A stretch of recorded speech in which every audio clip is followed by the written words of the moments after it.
A questão é como nós administramos os conflitos, as intempéries do dia a dia de nossas vidas.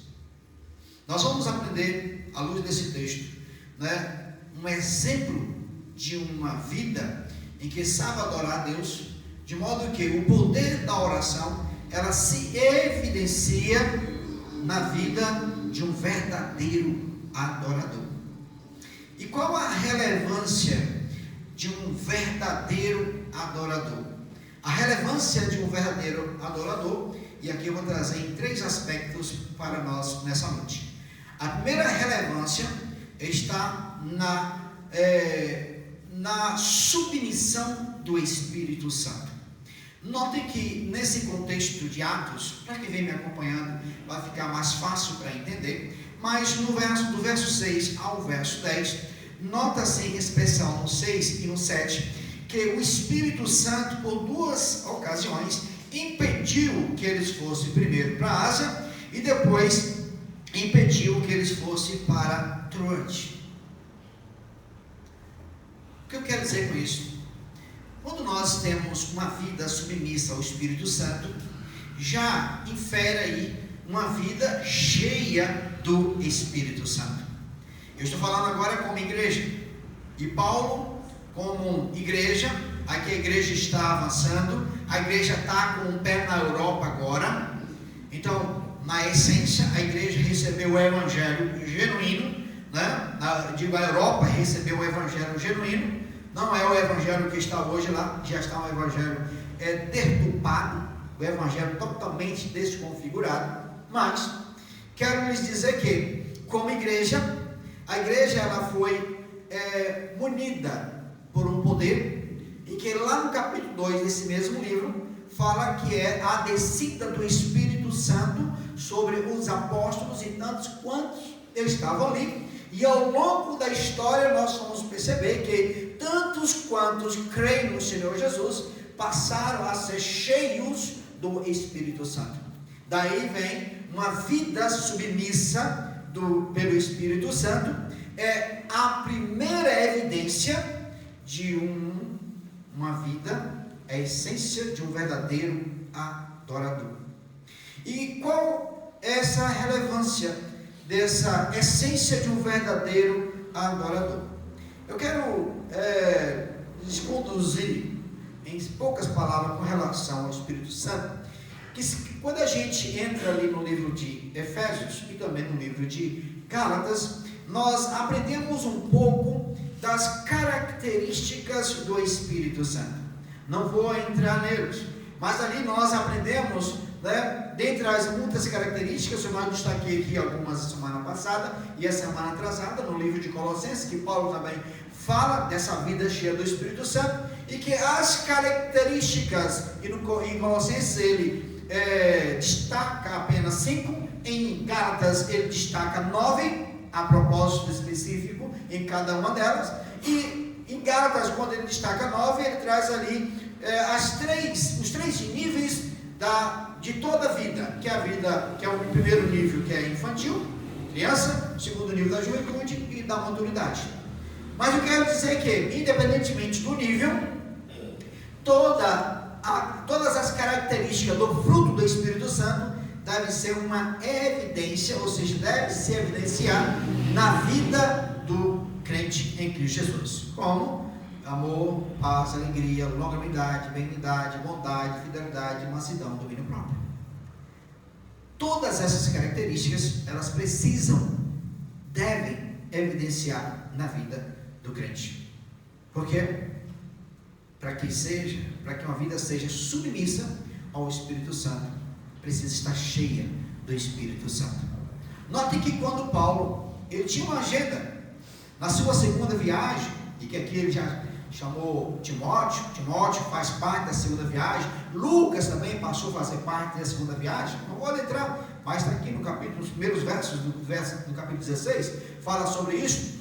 Note que eles tinham uma agenda, essa agenda é ir para a Ásia, a agenda deles é ir para a Troade, mas uma vida submissa ao Espírito Santo está pronta a atender a ordem do Espírito Santo. Ele que agendou, é Ele que manda, É Ele que conduz, é Ele que direciona, é Ele que deve te conduzir se você deve ir para a esquerda ou para a direita, é Ele que deve te conduzir se você sobe ou se desce, é Ele que deve te conduzir se você fala ou se cala, porque em Provérbios 3, em Eclesiastes 3, nós aprendemos a questão do tempo. Há tempo para tudo, tempo para falar e tempo para ficar quieto. Então, é por meio do Espírito Santo que nós aprendemos a administrar o tempo, de modo que nós aprendemos também a aproveitar o tempo, e de modo que também nós aprendemos a dar passos em conformidade ao Espírito Santo. E para que nós tenhamos essa evidência de uma vida submissa ao Espírito Santo, que deve ser uma evidência da essência de um verdadeiro adorador, deve demonstrar no dia a dia a obediência, submissão, a obediência ao Espírito Santo. Ele está debaixo da mesma missão do Espírito Santo. O Espírito Santo, quando ele veio, mandado por nosso Senhor Jesus Cristo, quando ele prometeu, vou mandar o outro, allos, no grego, da mesma essência. Então, o Espírito Santo, vou mandar para quê? Para consolar, confortar, para convencer do pecado, da justiça e do juízo. Então, o Espírito Santo, ele tem uma missão. Ele não veio para aqui para curtir, para te levar uma vida de curtição, ainda que você possa, ainda que nós podemos curtir, sim, não é pecado, mas o problema é que tipo de curtição? O problema é o nível de curtição e o excesso da curtição. A vinda do Espírito Santo aqui, ele veio para cumprir uma missão, que é a missão de executar a obra e que o nosso Senhor Jesus Cristo projetou. E é a obra da expansão da igreja. E nós, como igreja, nós precisamos entender que nós, assim como Paulo, assim como Pedro, assim como os apóstolos, assim como Estevão, que estava cheio do Espírito Santo, e que mesmo diante das apedrejadas ali, sendo apedrejado ali, ele estava louvando o Senhor e orando: Pai, perdoa, eles não sabem o que fazem. Isso é a essência de um verdadeiro adorador. Mesmo diante dessas circunstâncias, nós entendermos que nós temos uma obra a fazer, não é nossa, mas é do Espírito Santo, que ele só quer te usar. E diante disso, o que é que nós podemos observar? A submissão dos apóstolos aqui, de Paulo, Silas, Timóteo também, é que eles tinham sensibilidade em entender que o Espírito Santo falou com eles, e que o Espírito Santo, ainda que eles tinham uma agenda, ainda que aparentemente a agenda dele foi frustrada, mas eles tinham que estar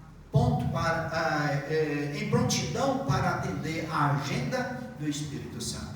Então, a essência de um verdadeiro adorador, que se evidencia na característica, ou seja, na submissão ao Espírito Santo, deve estar pronta para atender a agenda do Espírito Santo. Será se nós estamos submissos no nosso dia a dia? Será se as viagens que nós programamos, será se nós pedimos autorização ao Espírito Santo?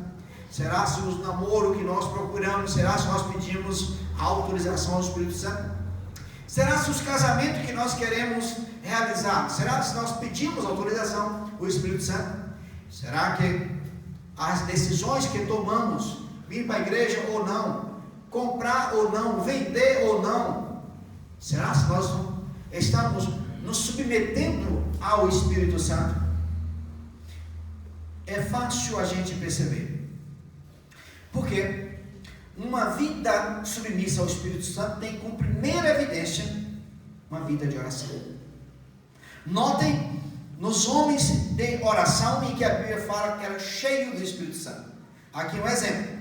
Aqui quando fala que eles estavam presos, que é que eu vou falar daqui a pouco, nem estavam presos, a Bíblia fala que eles estavam orando e louvando ao Senhor.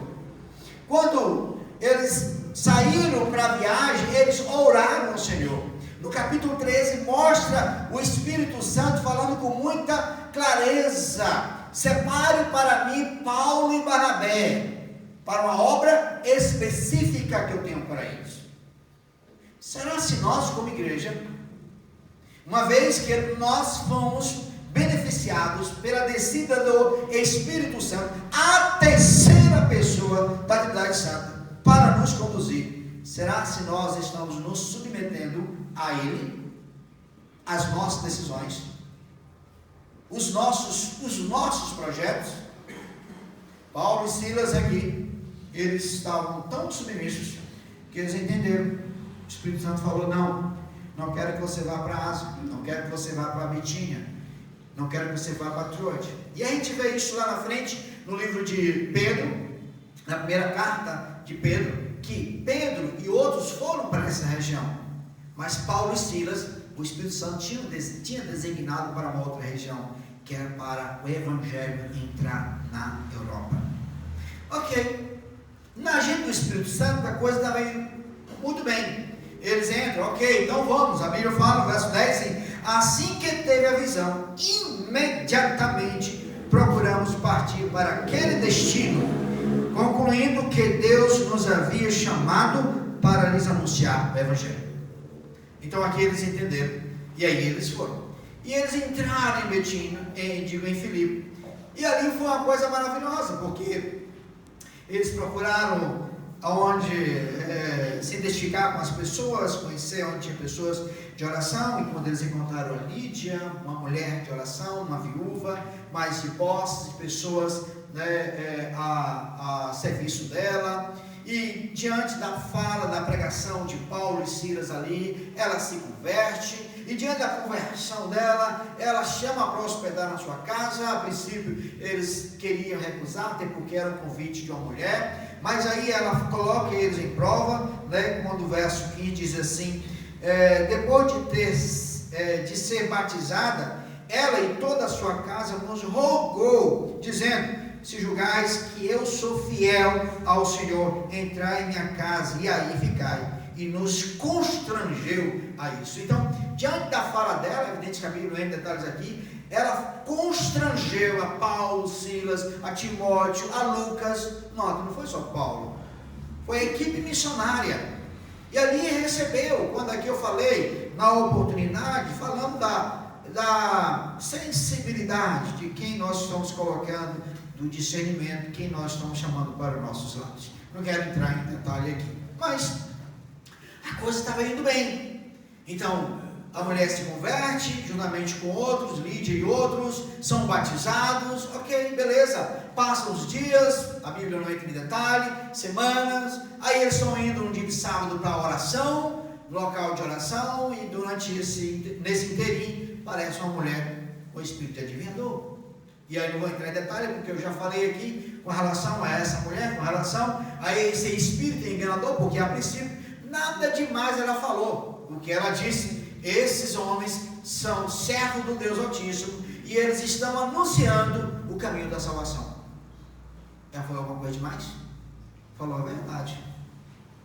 Mas aqui eu disse na oportunidade, não vou entrar. Demônios, eles podem falar a verdade, mas quando há interesse próprio por trás disso. E a gente está vendo isso dentro das igrejas atuais hoje, falando coisas, até mesmo usando a Bíblia, até mesmo o nome de Cristo, mas com interesses, outros interesses. Aqui tinha interesse de envelhecer, poderia ser, porque servo do Deus Altíssimo, estão anunciando o Evangelho. Poderia também ter o interesse de que esse é o mais comum, que era trazer confusão, porque estava aquela coisa repetida, insistente, todos os dias. No linguajar nosso, encheu o saco de Paulo. Dá licença, que mulher é essa? O João sotaque paulista aqui, né, gente? E aí vai, repreende o demônio, e aí onde vem a causa. E aí parece que a coisa muda. Parece? Com certeza a coisa muda. Então, daqueles homens de ser homens notáveis ali em Filipe, passa agora a homens serem presos. Por quê? Mexeu com ele.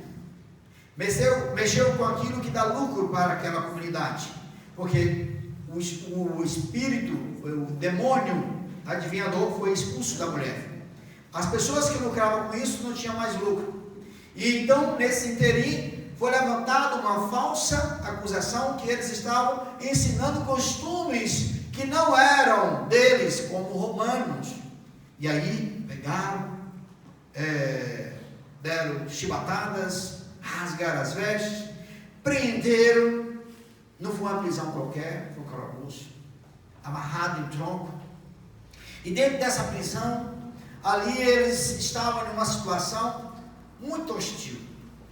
Ali naquele mesmo espaço ali, eles defecavam, faziam as necessidades fisiológicas, melhor colocando. Ali tudo eles faziam, com os vergões nas costas. Mas aí nós vamos entender o segundo aspecto, que a essência de um verdadeiro adorador tem como característica gratidão. Notem na vida desses homens como eles estavam. Eles estavam agora presos, tinham sido surrados, estavam com roupas rasgadas, à noite, frio, e os vergões do chicote nas costas, corrente nos pés. À noite, por volta de meia-noite, como é que eles estavam? Estavam orando? Estavam louvando, orando e louvando a Deus. Gratidão.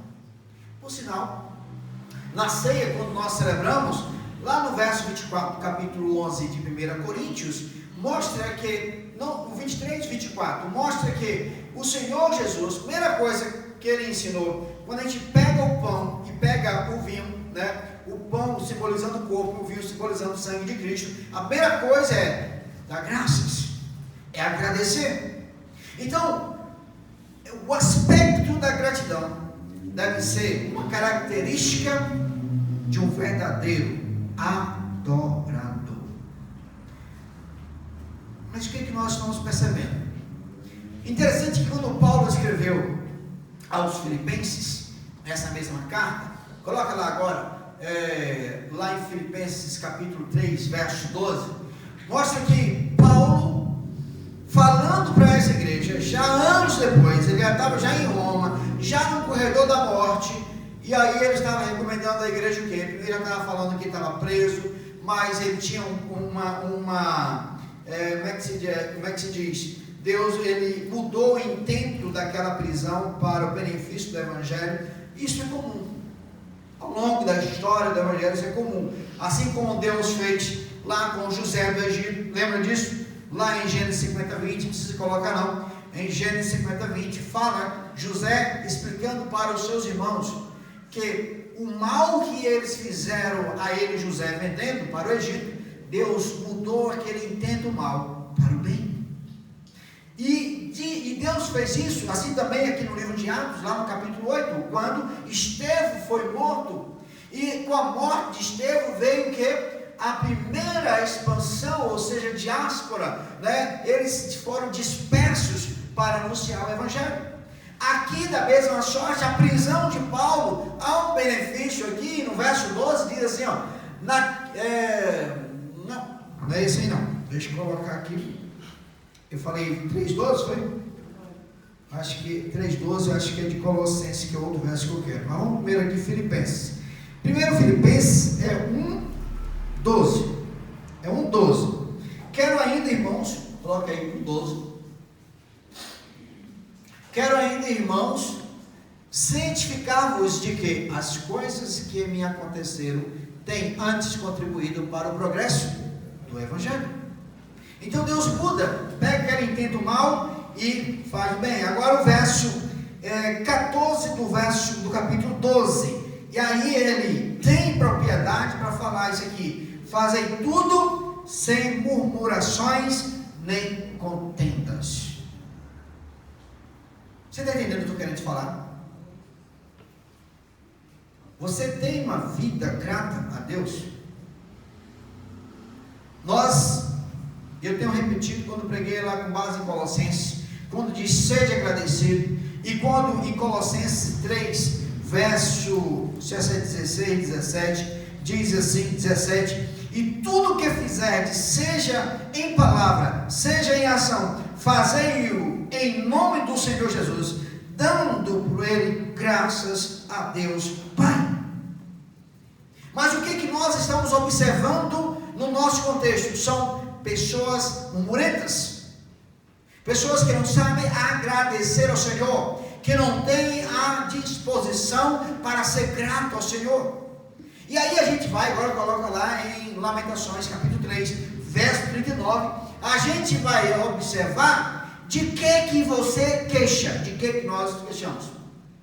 Porque quando alguém chega com muita reclamação, com muita murmúria, aí a Bíblia explica. Por que, pois, se queixa o homem vivente, queixa-se cada um dos seus próprios pecados. Então, você precisa pegar esse texto, fazer um mural e colocar na sua casa. Porque aí você vai olhar para ele toda vez que você for queixar. O que eu estou queixando? Meu Deus, é dos meus pecados. Porque não há motivo para queixa. Nós temos outros exemplos, como aqui eu já coloquei o de Filipe, como eu coloquei também o supra-sumo do exemplo, que é o nosso Senhor Jesus, mas agora nós estamos vendo o exemplo de Paulo e Silas. Eles tinham sido surrados, estavam com vergões nas costas, eles estavam acorrentados no calabouço, eles estavam no mesmo local de fazer suas necessidades fisiológicas, com frio, mas a Bíblia fala que por volta da meia-noite, eles estavam orando e cantando louvores a Deus. Meu querido irmão, a essência de um verdadeiro adorador deve evidenciar nessa característica, nesse aspecto, ser uma vida grata. Aprenda a agradecer. Repreenda toda a murmúria da sua boca, toda a reclamação, toda a lamentação, porque não é digno, porque de que se queixa o homem? Os seus pecados. Eu tenho aprendido. Eu tive uma vida de muitas reclamações, mas a Bíblia, ela me confronta.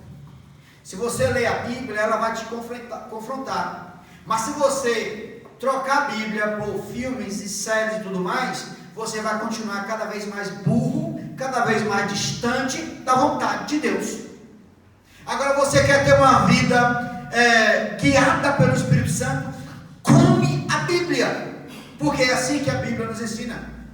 Que é assim que Deus nos ensina, quando Ele fala para Ezequiel comer o rolo, assim como Ele fala para João no Apocalipse, come aquele rolo.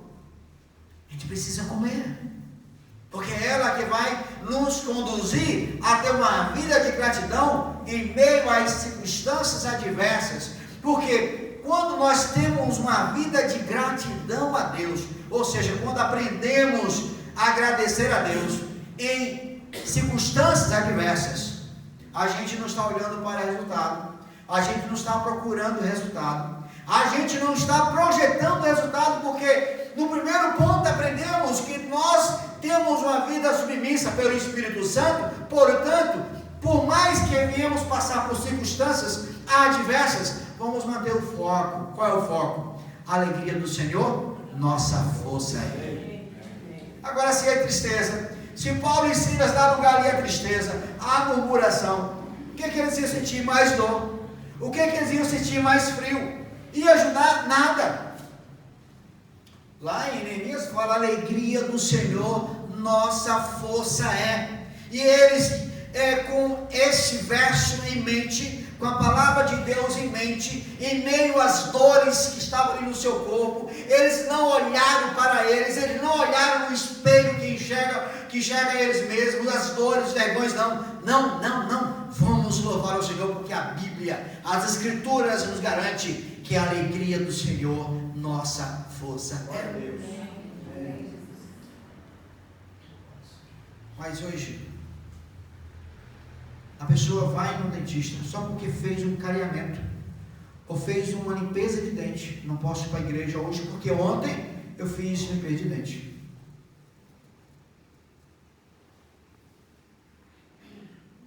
Eu quero que você entenda, se as suas decisões, elas estão com base na submissão do Espírito Santo.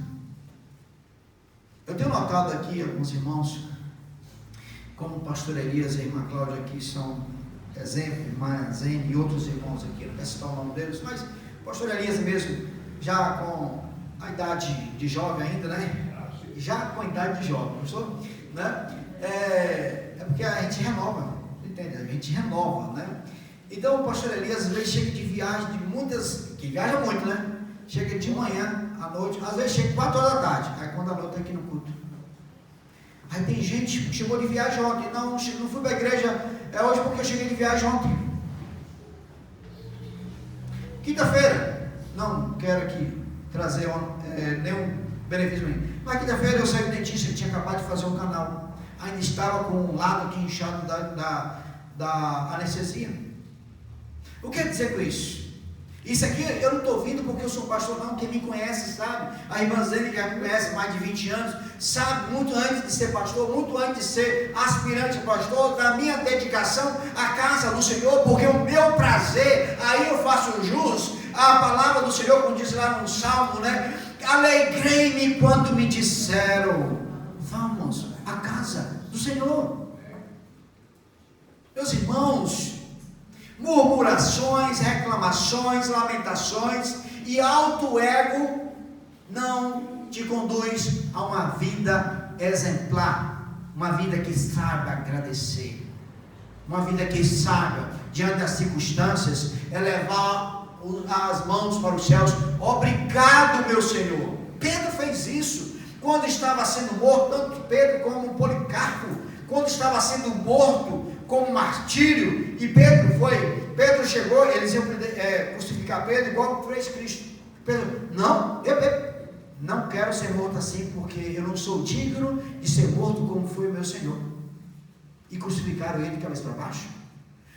Policarpo, quando estava ainda ali a fogueira, pegando fogo e a fumaça chegando próximo dele, ele estava orando, ele estava cantando, depois ele orando ao Senhor, obrigado Senhor, mas eu não sou digno de ser morto a exemplo do Senhor. Nós precisamos entender isso. Eu não sei o que é isso, eu não sei o que é isso, mas precisamos buscar, para que a gente aprenda a ter uma vida de gratidão diante de Cristo. Agora, nota agora o resultado. Paulo e Silas não se preocuparam com o resultado. Paulo e Silas não se preocuparam com o resultado, porque a missão não era deles, era do Espírito Santo.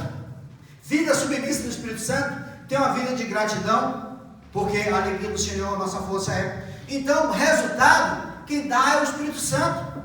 E diante daquela alegria deles ali, cantando, louvando o Senhor, com muitas dores, eu ali no lugar dele, eu estava chorando, né, gemendo, às vezes até mesmo, né, negando, me arrependo de ter feito isso. Cadê a demoniada? Vem cá, eu vou botar o demônio de novo, de volta em você, mas tira esse castigo. Às vezes sem nossa atitude, a gente tem que, entende? E aí Paulo está ali cantando, aí vê o quê? Terremoto. Olha o sobrenatural. Olha o sobrenatural. Veio um grande terremoto. A Bíblia fala que todas as portas foram abertas. Até as correntes saíram de Paulo e Silas. A gente vê lá em Pedro, lá foi diferente, não teve um terremoto. Lá no capítulo 12. Lá Pedro morto, Tiago tinha sido morto. Pedro estava preso para ser morto no dia seguinte. Aí um anjo vai lá, estava Pedro dormindo. Olha, Pedro estava, era sonho, né? Levanta, aí a corrente desatou, passou pela sentinela, segundo, terceiro, a porta abriu os portões mágicos de hoje, né? Automático, né? Aí saiu, aí levou Pedro até numa outra rua assim. Quando o anjo sumiu, Pedro, mas não é que é verdade? E a igreja estava orando lá na casa de João Marcos, nem acreditou quando o Pedro chegou lá. Tanto é que a menina ficou assim, não é Pedro não, é o anjo de Pedro. Então ficaram, Mas no caso aqui não, Deus sacudiu, Deus balançou. Com que propósito? Olha o propósito agora, e aí é onde nós vamos para a última, que é a essência de um verdadeiro adorador. Tem como característica uma disposição de salvar o pecador. Diante desse terremoto, o que a gente vê?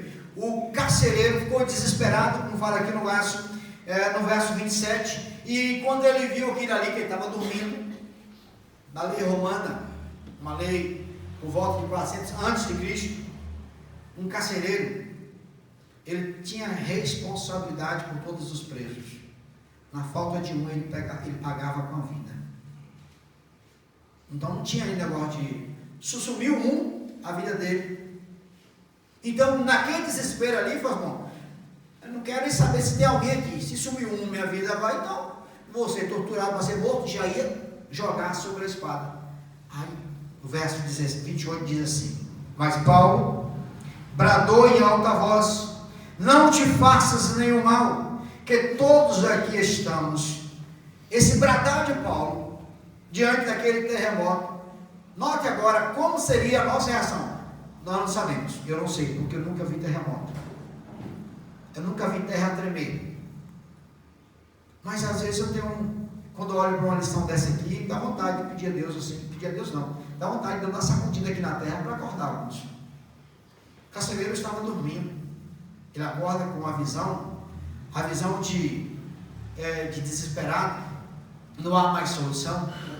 Mas Paulo estava desesperado? Não. Terremoto sacudiu tudo, abriu tudo, mas Paulo estava em prontidão, mesmo no escuro. Sabe-se Deus como que ele enxergou aquele carcereiro, e quando ele viu que o carcereiro ia se jogar diante da espada, ele bradou em alta voz: não te faça isso, porque todos nós aqui estamos. Qual o objetivo de Deus sacudir aquela prisão, sendo que ele não livrou ninguém? Lá no capítulo 12 ele livrou Pedro, e aqui não. Qual o objetivo? Porque ele queria salvar uma família. E essa família, não falo nem os outros presos, e essa família é a família desse carcereiro. Quando ele entrou e perguntou a Paulo: Senhor, o que devo eu fazer para ser salvo? Crê no Senhor Jesus e será salvo tu e tua casa.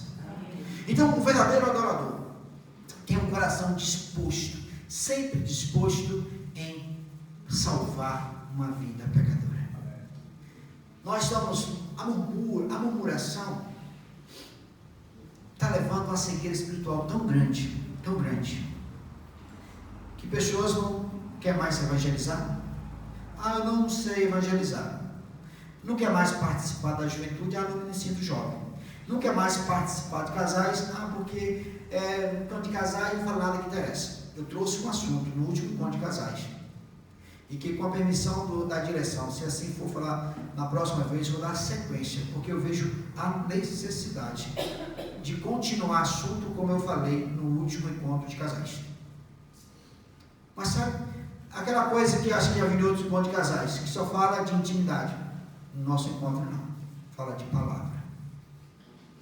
Eu não participo dos homens porque eu não sou homem. Eu não participo das mulheres porque eu não sou mulher. Aí fica nessa coisa.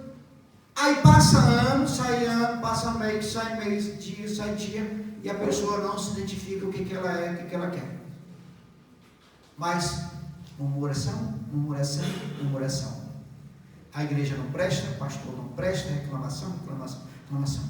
Aí quando a gente faz alguma frente missionária, que é como o Conselho Missionário está fazendo, que é a distribuição de caldo para os necessitados, para as pessoas que estão na rua, para aqueles parentes que estão nos hospitais e tudo, fica tudo, a maioria se esquivando. Não tem alegria ou prazer de ver um pecador, né, como eu tive o privilégio de abordar muitos. Eu gosto de evangelismo pessoal. Não sei quem andou comigo agora, eu gosto de evangelismo pessoal. A multidão eu gosto de falar para a multidão, assim em rua, mas a minha preferência é sentar com a pessoa, é falar com a pessoa, é conhecer a pessoa, saber a família, saber o motivo que está ali. A gente conhece motivos vários. Pessoas em que, quando a gente olha para a situação dela, ou para o parente dela que está ali naquele presídio, fala assim: obrigado, Senhor, porque eu não sei o que é sofrimento. Então, uma vida grata, a gente passa a conhecer a necessidade do outro, e a gente percebe que nós somos ricos porque nós temos o maior tesouro que o mundo possa oferecer, que é Jesus Cristo. Amém. E nós precisamos ter a disposição para compartilhar esse tesouro com tantos quantos necessitam. Vamos participar da ceia agora. Sabe, se você, ao participar da ceia, você acha que aqui você vai estar galgando uma bênção especial, vai estar saindo renovado? Não, aqui é para quem está renovado. Não, aqui é para quem está com o coração contrito. Não, aqui é para quem está em íntima comunhão com Deus e com a igreja de Deus. Não é para você encontrar uma intimidade. Tomei, comi o pão, agora sou papai. Eu bebi o vinho, agora eu sou o Neo lá do Matrix, que toma aquela pilha, né, que vira... Gente, isso aqui não é uma mágica, isso aqui é conscientização, leva você para o passado, para a cruz de Cristo, traz você para o presente para se examinar como você está, e leva você para uma perspectiva futurista desse encontro com Cristo, a qual Ele virá para trazer o galardão, a recompensa, para tantos quanto espera, para tantos quanto sabe agradecer a Ele em meio às circunstâncias adversas. É para esse propósito. E com isso, já concluo para que a gente possa fazer a distribuição da ceia. Vamos fazer agora. Note os 3 aspectos aqui que eu falei. A essência de um verdadeiro adorador, porque a verdadeira adoração, ela evidencia como, na essência de um verdadeiro adorador, digo, como uma vida submissa ao Espírito Santo, uma vida que saiba agradecer, e uma vida que esteja disposta a salvar o Salvador, a salvar, digo, o pecador. Posto isso, na gratidão em especial, da graça ao Senhor, você está disposto a dar graça de fato ao que Cristo fez naquela cruz? Devemos agradecer pelo que Ele fez naquela cruz. Não foi fácil, foi muito difícil. Vamos, nesse espírito, entender um pouco e participar desse momento singular da ceia do Senhor, que chama aqui